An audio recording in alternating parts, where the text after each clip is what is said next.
John Lusk here of Lusk Archery Adventures. Series testing, successful hunting.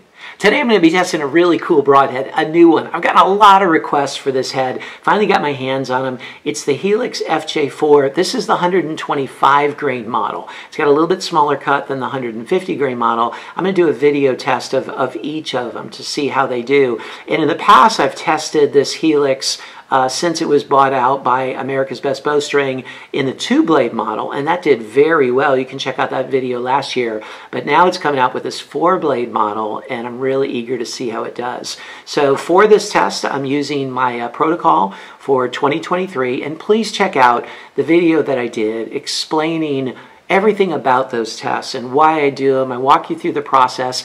If you watch that video, I think it's just called 2023 Broadhead Test Process. It'll allow me to go faster through the test without having to explain everything. Otherwise, you might be a little bit lost. So please check it out. And then I'm going to be using for this test my Bowtech CP28 set at 72 pounds, 27-inch draw, using Bishop FOC King arrows for most of the testing, and then Bishop Fat Eliminators for the really hard impact stuff, because they can take a beating, let me tell you. All right, let's zoom on in here and check out this FJ4 125 grains. Here's a good look at this head. Man, I just love the looks of this, okay? This is one wicked looking broadhead. I loved it in just the 2-blade, but I think I'm gonna love it even more with the 4 blades here. So some of the specs, the overall, this is a 125 grain model, and for the 125 grain model, you've got a cut of the main blade of 1 3/16 inches, so a little more than 1 1/8, a little less than 1 1/4, and then you've got an extra cut this way of almost an inch, 15/16 of an inch. So the total cut is 2 1/8 inches. And then as you can see, everything's single bevel. It's right single bevel sharpened, and it's on all the sides. On the backs of the bleeders, the sides of the bleeders, backs of the main blades, all over. There's all these different edges. And the bevel is 40 degrees, which is really a good bevel angle to maximize rotation as well as to prevent edge chatter, to give it extra durability.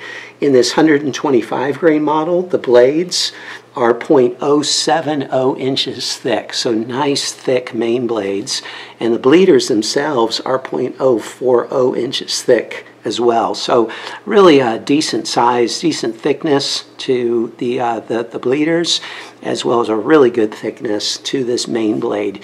You've got the tanto tip to give it extra strength there, and that extra thickness extends almost all the way to the end to help prevent rollover, even with this narrowing of the main blade there. And with this, the way it's narrowed like this, what you're doing is you're saving on some of the surface area compared to if it had just gone all the way straight across there, and that's going to help aid in flight as well as penetration. So really cool looking head. Oh, the steel, I didn't go through the materials. The steel is a 17-7 stainless steel for all of the blades, and it's brought to a Rockwell hardness of 48 to 50. And then in this 125 grain model, it's really for all of their heads 150 and less, they're using a 70-75 aluminum. So really strong aluminum. Like I always say, if you're going to use aluminum, 70-75 is a really good one to use, stronger than some steels. Now in their weights over 150, like they have 175, I think a 200 grain and a 225, they have a 416 stainless steel ferrule. So they're all stainless steel. But this 125 is aluminum, and then the steel blades. Super eager to see how this head performs.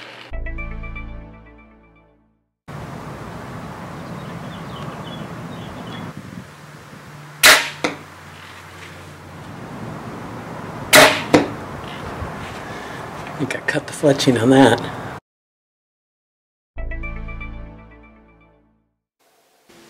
It took 350 grams of force to break through the wire, which is equivalent to an 8.5 on a 10-point scale.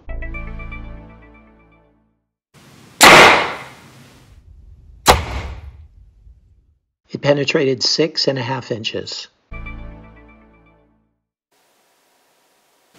It took an additional 75 grams of force to cut through the wire, which is an 8.5 on a 10-point scale. It penetrated through 48 layers.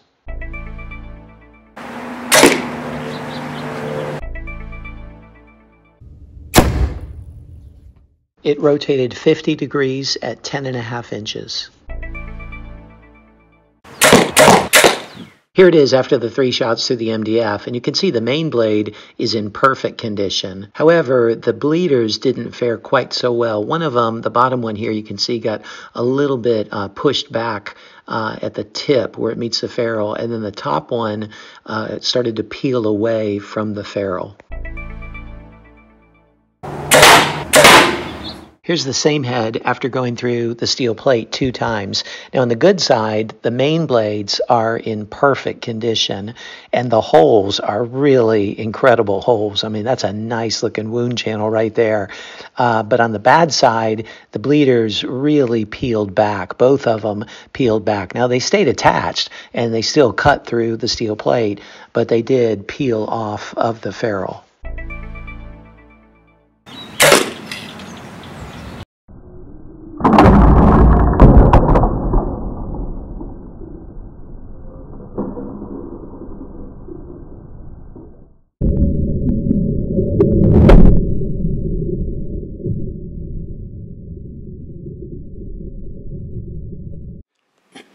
So here it is after all the durability tests, and these blades got pretty bent back on the second shot, especially through the steel plate.